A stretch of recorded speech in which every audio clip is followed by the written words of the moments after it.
Oh, I'm here by myself, I guess. Surprise! Hello, everybody. Welcome. I'm out on the studio floor today, and Corey is in the control room. Hey y'all, we You, switched spots. yeah, you can switch to our 2 cam if you want to. Oh, I didn't want to, but now I'll do it. Hello, here we are. We're definitely like different sizes because I did not adjust everything properly, but I'm gonna lean back here. yeah, welcome back. I figured, well, actually, Corey suggested that we switch it up today. So Corey gets to run OBS and the live stream in the back. So if anything goes weird, you know why that is. Man, the sound is something else out here. Yeah, you're not used to it, huh? No. Yeah, I can like hear myself just. Oh, are you getting yourself? No, but just the room. Like, I can, even outside of the headset, I can hear how like much my voice reverberates in here. Huh. Yeah, it's a whole thing, right? Yeah. It would be really great to get some treatment up in there. Did that help? I think you might have been getting yourself for a second there. Is that better? Maybe a little bit, Cool. but Great. yeah. Well, here we are. I've got my drawing tablet set up. I've got my laptop over here that's connected to my drawing tablet. I got my iPad, and so I figured we just kind of we're starting a workshop here pretty soon to revolving around animation. So I thought I'd talk about a bunch of different styles of animation. Of course, my strong suit is in 3D animation. So I don't have a whole lot to say about 2D animation, but I can show you some tools to get you started at least. The cool thing is that Blender, the application that I use all the time, has actually a built-in 2D animator as part of it. So I figured we would check out that stuff. So I think I've got the NDI set up for you there, Corey.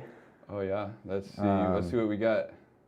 There should be a two-shot with then my Blender screen here. Oh yeah, hey. Do Let's grab you. There you are. Sorry, I was adjusting my cam. So. Zooming out a little bit. Yeah, we're a little more even now. Sweet.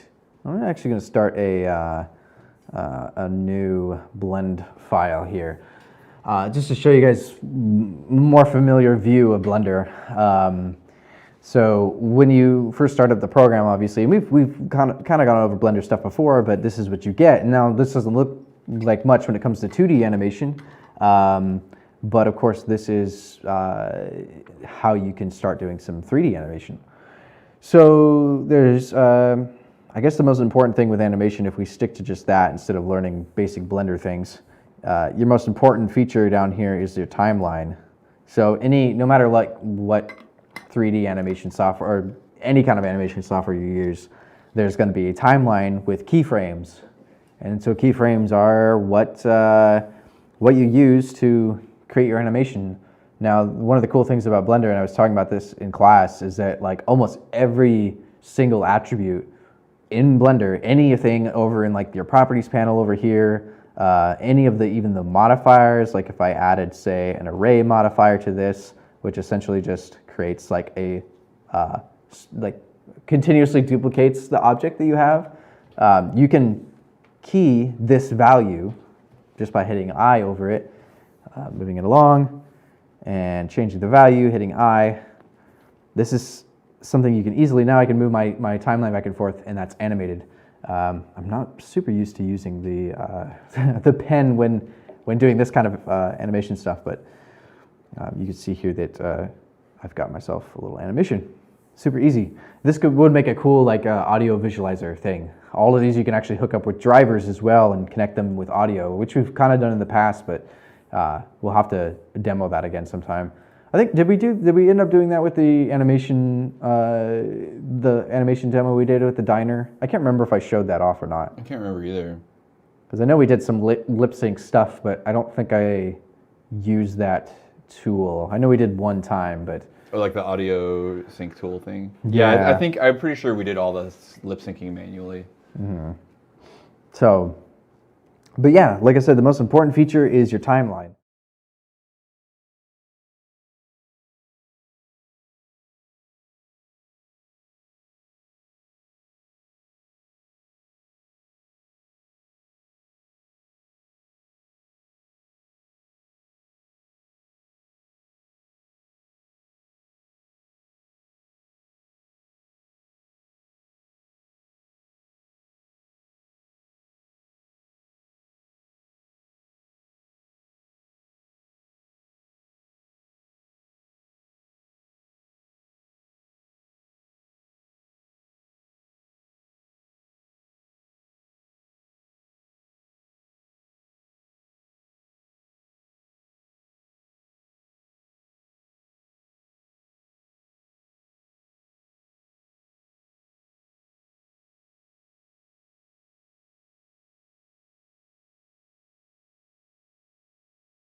There we are. Okay. Okay, that's what it is.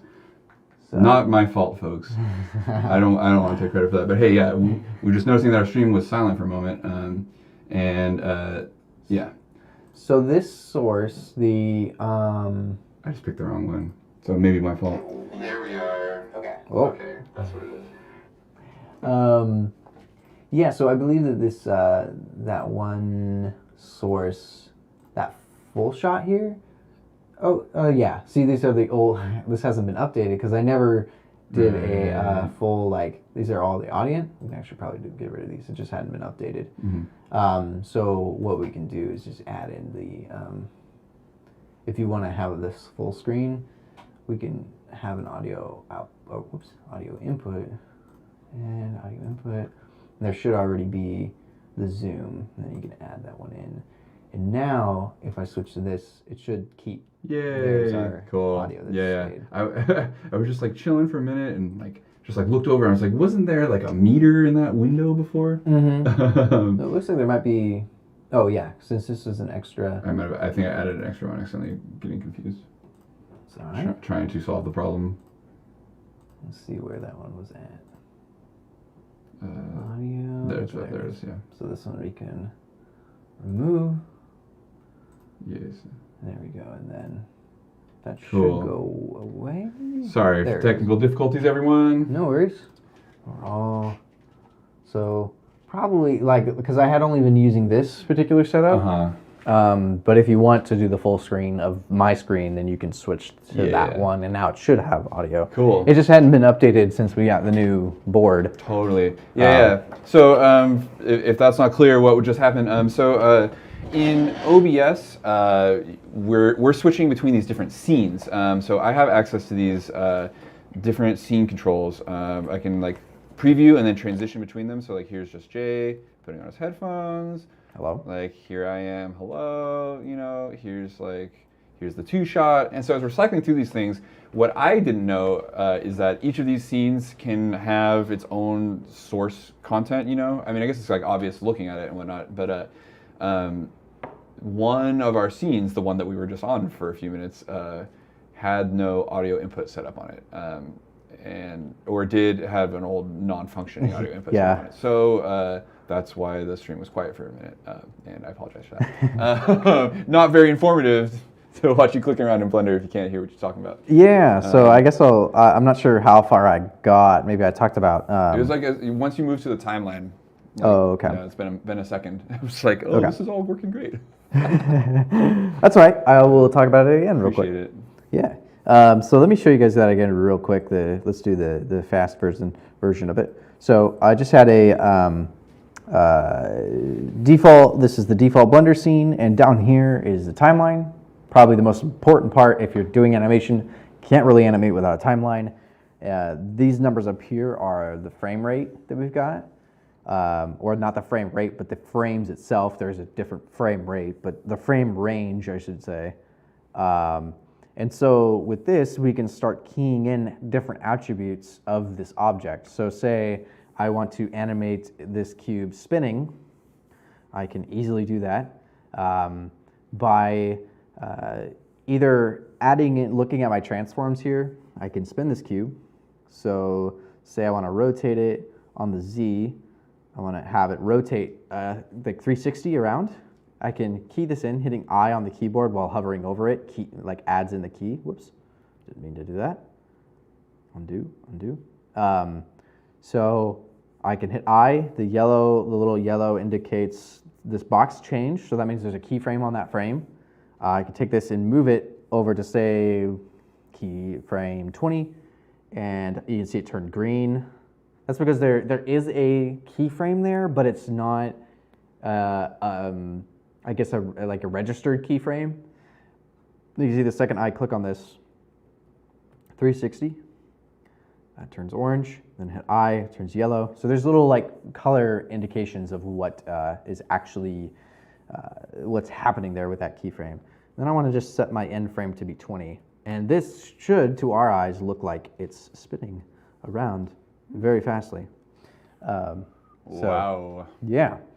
Of course, but the more frames you have in between that, the longer, like the slower it's going to move. So, you got to think about your timing here. That's probably one of the most, personally, that's been one of the most difficult things to get right is the figuring out timing of things. So that's why it's super important to have references in animation. Just like when you're drawing, having a reference is very, very important. Totally. Did you curve that somehow? I'm noticing that. Oh yeah. Like, did I miss that moment? No. This is actually the default setting for Blender. It adds a easing in and an easing out to your curve. So another version of the timeline that we can look at is the graph editor. You can actually visually see it here. If I zoom out for us a little bit, make this. There we go.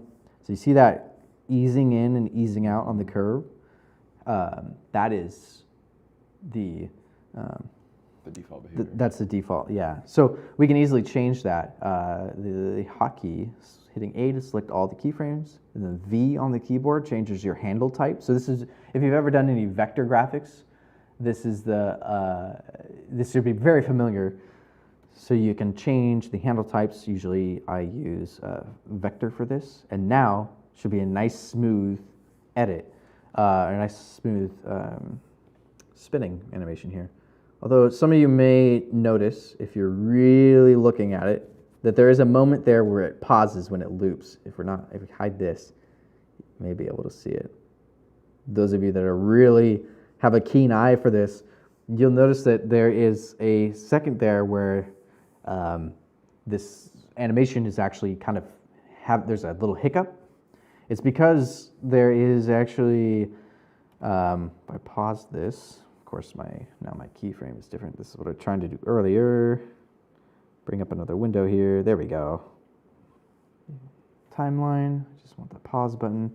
What's happening here is that at 360 degrees, that's actually 0 as well. So it's playing on keyframe 50 and keyframe 1. It's playing that 360 twice, essentially, because that is the same as 0. So I'll actually want to change this to 359 and enter and re-keyframe that in. And now we should have ourselves a seamless, perfect spinning animation. So it's distracting when you see it looping. So if I hide these, it's a little less obvious. Yeah, so every single one of these, and I mentioned, I think while we were when we lost our audio there, that we have every preference, every single little different option in here is keyframeable. So that even applies to say modifiers. I think I had the array modifier on here before, and the array modifier, and this is actually going to work with the animation since that's the first part. But I can animate this count, so I can have this add more. So I can actually keyframe this value here, which is what I showed in the beginning. Mm-hmm. So say I have 1, I want to key that in, and then maybe we'll have it loop by keyframe 15 or 30 here. Oops, I accidentally added an extra one in here. Let's do keyframe 25. Let's add, we got to key these in first. So I, and then in the center here, let's go, we can get 10 is good. So it should add a bunch of keyframes, add more, and retract them. So there's a lot of cool stuff you could do. It's very fun. Animation is one of my favorite things to bring together in Blender, because it's, you could be working on a 3D model for months and then finally get to edit it or to animate it, and that's really where things start to come to life. I know we've had the 3D model of Corey on here before that was all rigged and ready to animate, and that was a lot of fun. So it really, brings, you can bring your creations to life with animation. So But this is just some 3D animation stuff. Of course, it gets much more advanced than that. There are a lot of different ways you can look at your, you can see your animation. Like I showed you guys the graph editor. You can actually see here's the graph for the array modifier. You see it adds one, adds one, adds one. Since it's adding an incremental value, there's no smoothing between it, unlike the spin that is, very fine amount of data there. It even goes in between like decimals of percentages. So it breaks it down quite a bit where it's a smooth curve, unlike the array modifier, which I think you can actually change this to a fixed length, and then you can add, it still only goes incremental. There's probably a way that you can make it so that it's adds like only a certain amount of it with length. I know that I've used the along the curve one to do that before. So, but anyways, there's just a short demo. Like I said, there's a bunch of different ways you can see your animations. There's the dope sheet, which I kind of talked about, and I think I was getting into talking about the action editor here. The dope sheet, the biggest difference is that you can actually see over here down at the bottom, you can see where your the different transforms that are being affected. So there's our modifier. You can actually see there's the array modifier. It actually comes out as a string of code there. So modifier array count set to, I guess it's 0, probably because you can have, you can change that value, but there's just the piece of code. So could you just like write code in there? Could you like create a new transform and just type some code in there and make it work, or is that just a display thing? Probably. There is definitely ways that you could use script to animate stuff. This particular one, I don't think that you can actually custom write code in here, but if you had a modifier that could input code, most of these modifiers have, I think this actually applies, that 0 maybe apply to there it goes. It was showing that because the array modifier, I had deleted it. So now you can see count array. Yeah. So it was a 0 value because it was it didn't exist anymore. So one thing with Blender that's interesting is that if you delete things, they actually stay within the project's like cache. And then if you restart your project, like save it and reload it, those things will then go away. So it like kind of holds on to those things until you reload your project. Is that like in case you want to undelete it or something like that? Yeah, I guess so. So like if you're working with materials and you had like a whole bunch of materials here, like I could just like make some new materials, can like remove this one, make a new one, remove that one, make a new one. But then you see here, all those two have the 0 next to them. So those are the ones that aren't being used currently, but I can still switch to them, and then that 0 goes away. So those are just like essentially slated to be deleted on your next reload. So that's one thing to keep in mind. That's why they have what's called a fake user, or like this little shield icon. I forget what they call it if you hover over it. I don't know if it has a name there, but that little shield. That little shield. Yep, that one little thing will keep. See if it actually has. It may have it does. Yeah, fake user. There it is. So essentially, save this data block even if it has no users. So the objects are the users, and so if there's no user, it will delete it. If there is a user, even a fake user, it will keep it. So it's kind of getting a little off track, but that's a useful little piece of info. It's complex though, like management of your assets. Definitely keeping track of all of them. They're not all like, it's a lot to think about. Yeah. So another thing, we sort of briefly touched on the action editor here, but what this allows you to do, I was talking about like importing, say if you wanted to import this into a game engine, you could do that.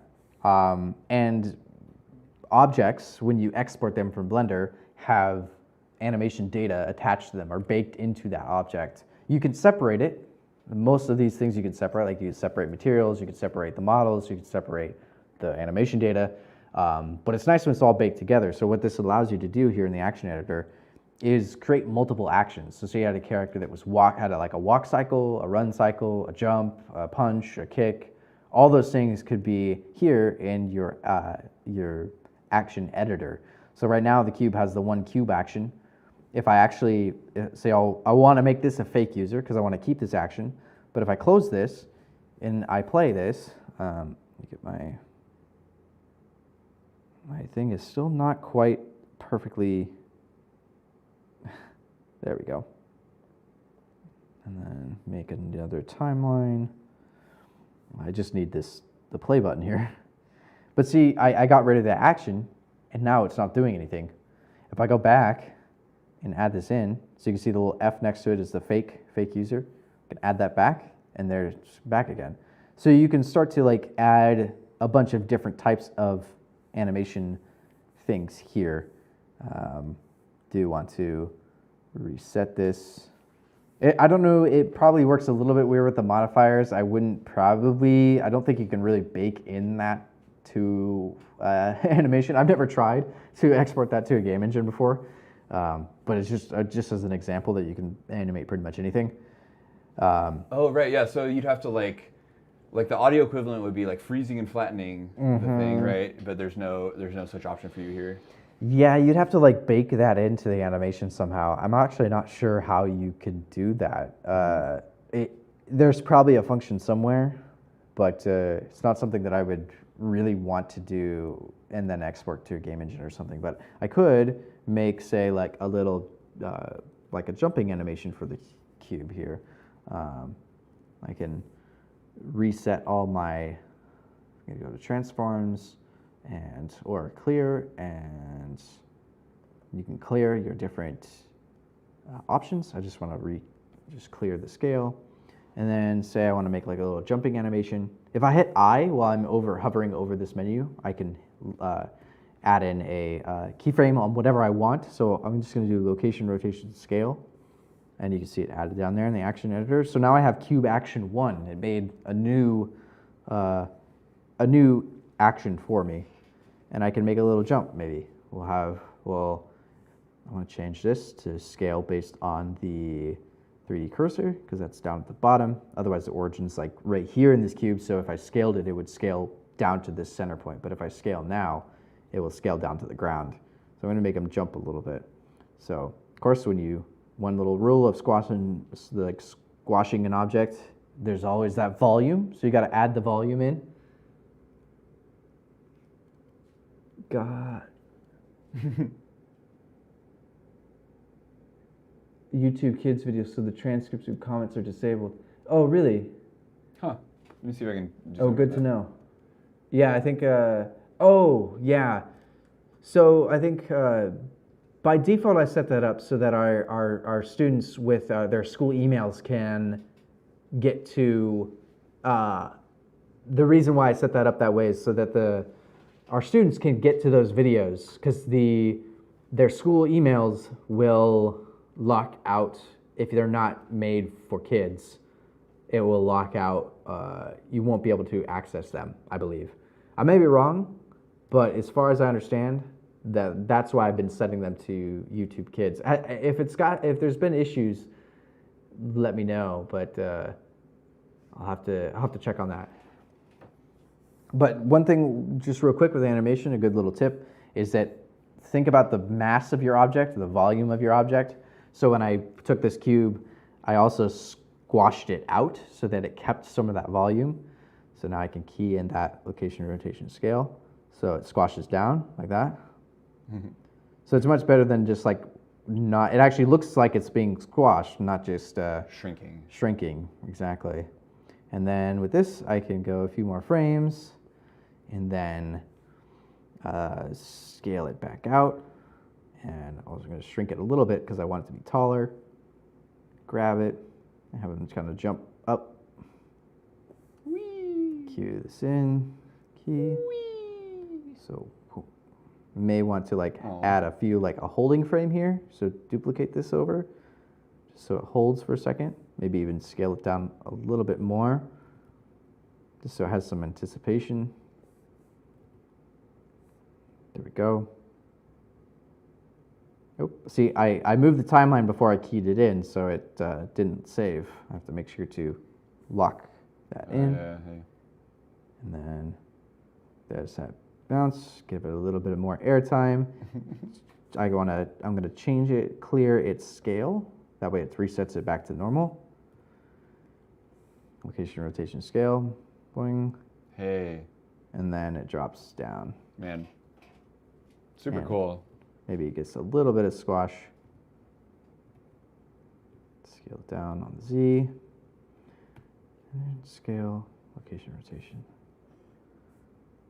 There you go. And then back to normal, yeah. So like super simple, this is another action. Just thinking about those basic animation principles really brings your animations to life. So that's probably one of the easiest ones to remember, I think, is just like being aware of the volume of your object. Oh yeah, that it disables comments and things. Yeah, I'm not sure. There may be a way around it. I'll have to look into it. But if you have any comments, you can always come and ask us. So that helps when the creator of the video is available to show you how to do whatever it is you're trying to do. So yeah, there's our little animation. So that is a second. That is now a separate action of this cube. So if I were to export this to a game engine, we'd have one that was the spin here, and I can make these the same animation length. It doesn't really matter actually if you have a cycle that's 50 frames or not. One way to retime an animation is just to scale it down. So all the same like grab, rotate, scale, all that stuff works in the timeline. So it's very nice. So I just scaled that animation so it spins a little bit faster. Of course, the scale is now messed up. But because it actually is keeping the scale from the previous animation. So that is one thing to note, that if you do not key all your different transforms over here, it's going to transfer it to the other animations as well. So now if I go back to this one, now it should not be squished. So there's our spin. I'll switch to our other action, make it a fake user, and there's our jump. So now if we imported this, we would see both the jump and the spin as two separate pieces of data within this object. So you could key that out, code it out so that when you hit spacebar, it jumps, and when you hit W, it spins or something. So very cool. Yeah. So there's a bit of basic animation stuff. You could definitely get way more into this. There's options for, whoops, if I can get in the menu here, there's options for the NLA editor, which is an interesting tool where you can stack animations on top of each other and loop animations and like kind of have smooth transitions between animations. So that's like how you like get your walk cycle and your root motion together kind of thing? Yeah, exactly. It's a little bit finicky. I hope that they update this in the future. I feel like it's definitely one of the features that hasn't got very much attention lately. The whole like animation pipeline could definitely use an update. It still like works, but it's definitely some of the features are a little bit dated. The NLA editor is one of them that I would love to be able to use more, but the functionality of it sometimes is a little bit weird. So I tend to, if I'm doing like a long animation, I like to have it all animated together instead of piecing it together like in this.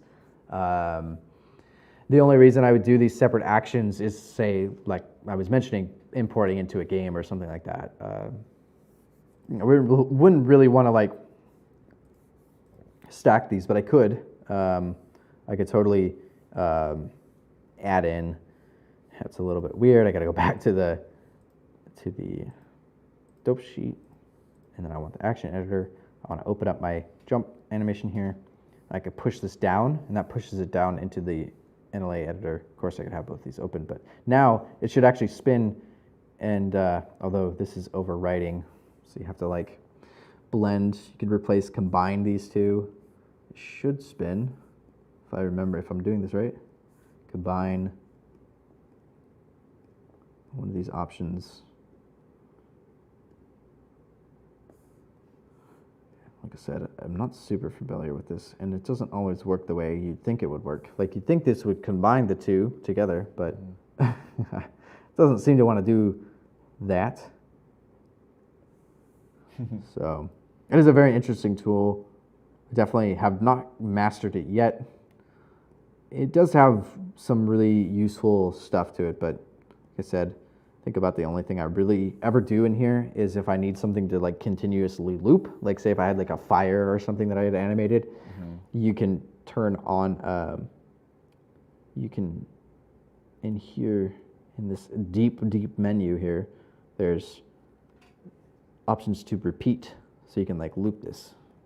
So say I had like a super long animation and I just wanted this object to repeat. Like say if you had like a spinning sign or something, or like a, I don't know, some static object that just has an animation to it. Like maybe you had one of those little, the beckoning cats or something with the arm that moved back and forth, and it's just like a cycling motion. You could go in here in the NLA editor and just do the repeat, and then it would repeat over and over again. And so no matter how long my animation is here, this will just keep repeating until it stops. So it can be kind of useful. So that's about the only thing I really use the NLA editor for. But it's nice in this, oh my gosh, I wish it would stay open.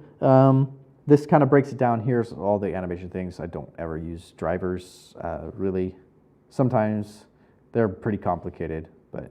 What even is that? That XY thing is looking surprising. Yeah, this is a good question. To be quite honest with you, it's something that I probably cannot explain properly, is what it is. Fair enough. I feel like I would probably say the wrong thing if I try to explain it, but Sure. Essentially you can add in some, I think it's, the only time I've ever used drivers is connecting them with like, technically using the audio, like if you import an audio, a wave file, and plugging that into the like transform of an object, that's using a driver. You're attaching one thing to it to control another thing. That's about as simple as I can make it. And quite honestly, this menu, I'm not quite sure how this all works. There's something to do with like right-clicking this, add a driver, and then so it turns purple. And at that point, honestly, I think you then connect this somehow to select about, you can connect this to another value. So it's like connecting two values together to create an animation that way. So the same with like the wave file just takes the volume level and ties that to the a transform. So they can get very complicated. You can also use drivers for animation too, for like like bones and things like that in a character's rig.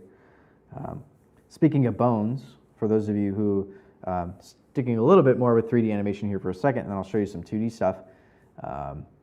Adding a bone in Blender works both in 3D and in 2D, so it's good to know if you're doing 2D or 3D animation in Blender. The armature, this little thing, there's a bone, very exciting by itself, but this has, its own mode.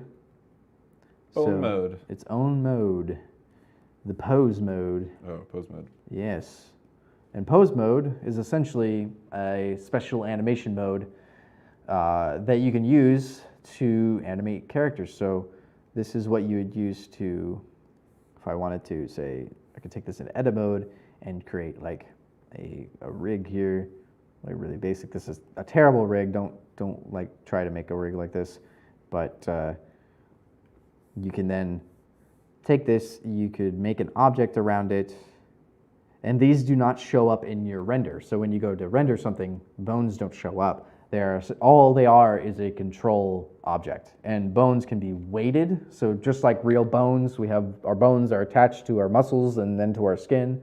You can do the same thing with the digital bones and attach them to your character's skin or their muscles or whatever they have, and then use them to control their bodies or their whatever it might be. It could be even a door. Sometimes you could use bones to like animate a sign or to animate a door swinging open and stuff like that. So they give you a bit more functionality and a bit more like control over your object. So here we go into pose mode.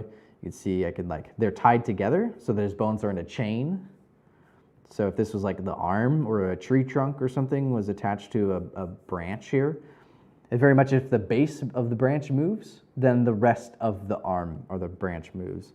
So if I had more branches here of my little tree, and then go into pose mode, you can see if I move the first one in the chain, then all the other ones move. Same with this one. Very much how our arm moves. If you move your shoulder, you can't really move your shoulder and not move your forearm, or if your if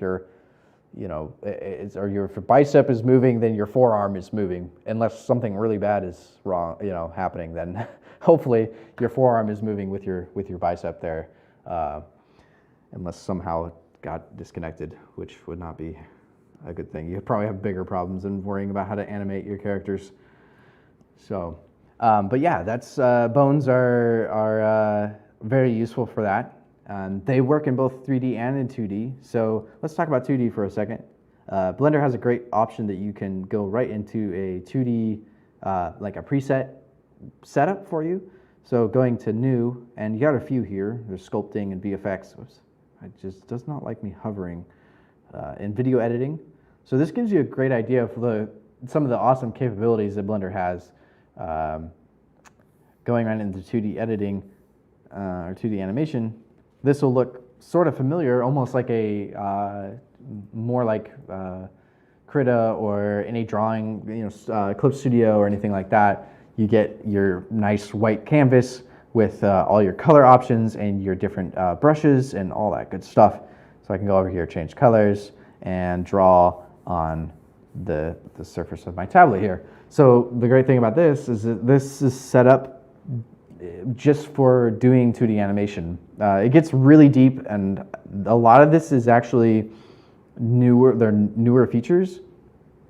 The whole, they call it grease pencil in Blender, is a very it's been updated quite a bit in the past few years to feature some really cool tools, and it's great because this maybe look 2D right now, but it's still a 3D scene. So I can still add in, if I switch out of draw mode and into regular object mode, I can still add into cube. And the great thing is, if I go back into draw mode, I have to select my stroke object, go into draw mode, and go back into my camera view. There's a cube right there. I can actually use that, say, let's make it a little more obvious, rotate this around. A little bit hard to see. I go into, I could change our viewport here. Where's my, I don't have a good, maybe solid view would be better. There we go. So here you can see there's the 3D cube. We can use this as a reference, built right in. I know that there's a lot of, I know Clip Studio, for one, has a built-in thing kind of like this that you can import a model or any other 3D asset and draw all over it as a reference, which is great. 3D references are awesome because you can put them wherever you want and then do your drawing over the top of them. So switching into draw mode, we've got this great cube here to draw over. Oh, well. Here's the thing, is this 3D object is actually, the stroke here is the 3D object as well, so I need to move my cube back so that it is not in the way of my drawing. Let's see, location, I want to move this back on the Y, I believe, and that should let me draw over the top of it, yep. Because it's actually, the object here, the stroke in the scene, is actually floating in 3D, so you have to be aware of your, of the distance between your objects and things like that. So, so it's kind of an interesting take on 2D animation in a 3D environment. But I can draw, this is kind of an interesting pen, but you can see I can use this cube as a reference. So the neat thing is that if I took this cube and animated it, I can actually draw this as a reference. So let me do that real quick. Let me go, or use this like an animation as a reference. So let's just, let's start from here. Hit I on the keyboard, whoops. It is already keyed in, I believe, yeah. And then go to frame, I don't know, 120. Spin this around. Keep spinning it. Let's do a full, I don't know what that would be. Actually, maybe make this easier on us and try to add and make this 0. And key that in. And there you go. Oh, it's already on. So one little thing with animation, this this option down here, this little tiny blue dot or white dot, toggles on like auto keyframing. So that is why when I spin this, it's automatically keying in what the transforms that I made. So it automatically keys in stuff, which is super useful. Sometimes it's you forget that it's on, like I just did. And you can accidentally key in things that you didn't mean to, and stuff starts moving all over the place, even though you didn't mean to animate it. But it's definitely something to be aware of. Oh yeah, the Blender. I mean, it really opens up a whole world of possibilities when you have a full 3D environment to animate with. So actually, let's make sure we do our 359 here. Make sure that's keyed in. Now it should spin. So there's our little spin animation. We can make this 120. And then let's actually, I want to switch this to action editor real quick. Select these, hit V, turn it to vector. That way it doesn't do the weird like slow down and speed up thing. I don't know how I got so many keys in there. Must be for something else, not sure. There we go. Okay. And we got our nice spinning cube. Go back to our grease pencil. This is a different timeline. Go into, switch to the stroke object, go to draw node. And now, this is the cool part. You've got in here, there's your animation. So I can start drawing those keyframes with the cube there as a reference. So I can draw this base one. You can see how this could be really neat. Go a frame, maybe I could go a few frames. Let's go like 4 frames, or let's go 5, just to really see. You see right away, see that green outline? That is my onion skin. So I can see the reference before. Don't really need it with this because I'm doing this kind of manually, or doing the, following the reference of the cube. So I don't necessarily need onion skinning. Normally you would use your previous keyframe as a good, as a reference of where you should draw your next frame. But since you have this awesome 3D reference here, you don't necessarily need it. Oops, say I forgot a line there.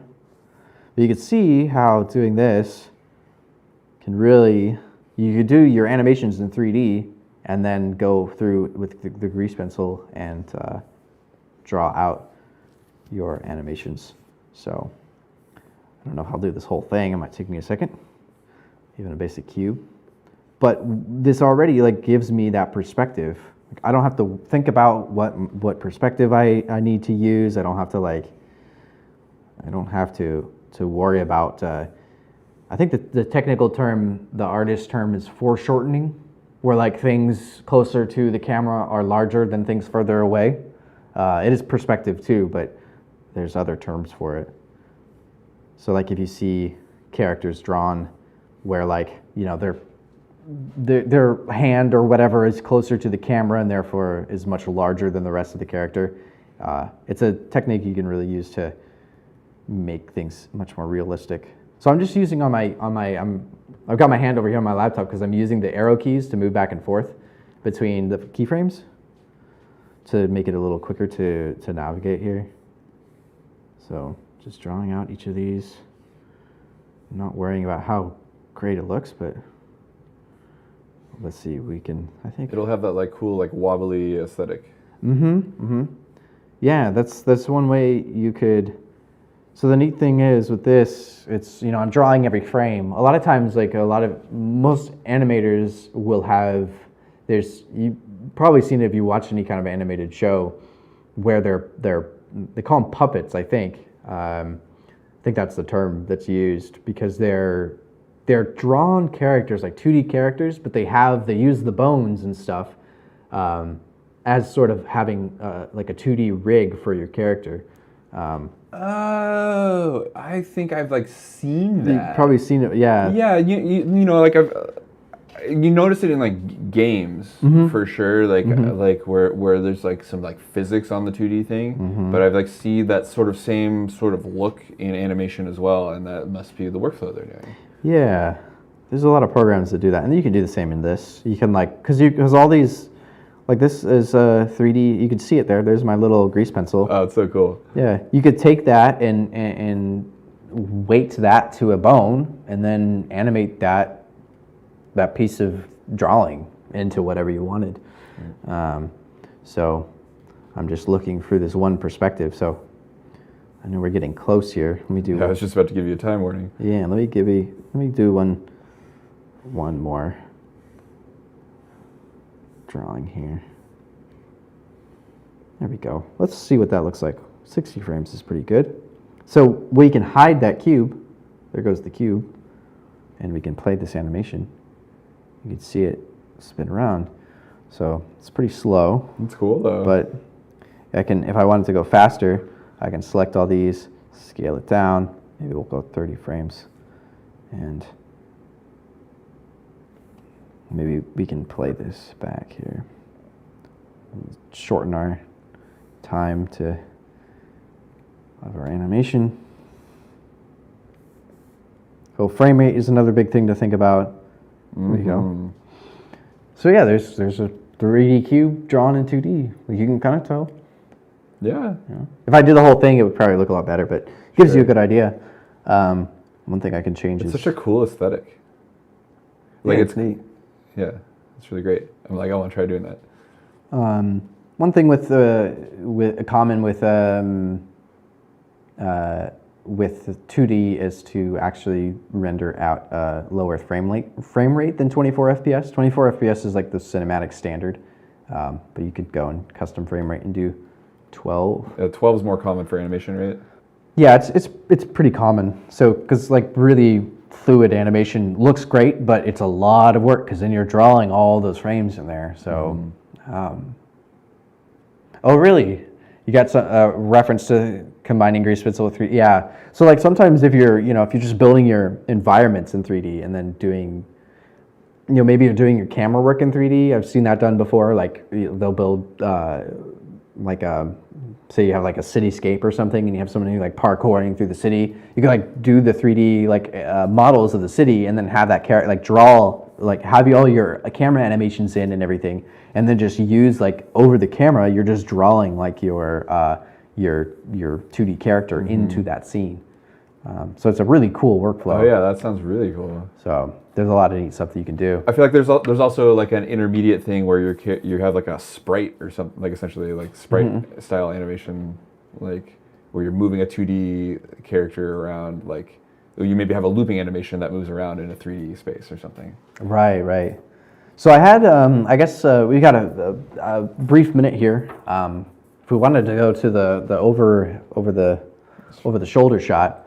Where is that at? Oh yeah, I gotta switch you on the ATEM. Boom, boom, boom, boom, boom. Here we go. Yes. So this is my bad for a bad angle, but on here is this is Procreate on the iPad. So of course, if you only have access to an iPad, there are tons and tons of awesome resources for doing 2D animation. 3D animation, I'm not quite sure. I haven't dug into that yet. It feels like the touch screen, it doesn't lend itself to that work. Yeah. It's like very, very input heavy, the stuff that you do with Blender. Right. The interesting thing about this, I could actually, like sitting right here, one thing, and we've talked about this before, this is a funny little tidbit about the screens that you're drawing on too. This tablet has a very like matte finish to it. The iPad, on the other hand, is very glossy. Very much different drawing experience with the Apple Pencil and the Hauyon pencil here. Very much more like this has a closer to paper feel than the tablet does. So a lot of people really like their paper feel screen protectors. Oh yeah, I gotta try one of those at some point. Yeah, we might have a spare one. Oh, you have a different model than we have. So yeah, so this has this is Clip Studio. 3 minutes. It has animation, so maybe it's something we could go over later because it's something I don't really know a lot about. But built-in animation stuff, really cool. Definitely recommend checking it out. Can do some great things. I know that this is a program that people use a lot for this kind of animation work. It's probably one of the neatest things is that you can get the app on the iPad and then have it on your desktop as well, and be able to cloud save. So you could be working on something on your iPad, have an animation going, and then take it over onto your computer and have that right there. You just open your project file. Yeah, it's a pretty cool workflow. So one thing that's a drag about trying to do stuff on the iPad is that it can feel a little like a closed ecosystem, or like it's difficult to move things on and off of it unless you have an Apple computer. So anything that integrates well with the cloud is really helpful, just to break you out of your little tablet and connect it to the bigger world. 1 minute, Jay. Yeah, well, I guess we'll wrap it up. All right, well, I had fun. I want to show, it's very hard to cover all this cool stuff, all this animation stuff in Blender. I do want to do another project with us doing something with sound and animation. I feel like that'd be really fun. So lots of neat things going on, lots of cool stuff here at MARZ. If you want to learn anything about this, let us know. Come on down. Yep, but you can suggest videos also if you want us to do something specific. I'm going to try my best to show it off. I'm more of a jack of all trades than I am good at any particular thing. So I can at least point you in the right direction of resources and stuff like that. So come learn with us. We'll figure it out together. Yep, exactly. Yep. All right, cool. Well, I guess we'll wrap it up for tonight, and we'll see y'all next week. Take it easy, everyone. All righty.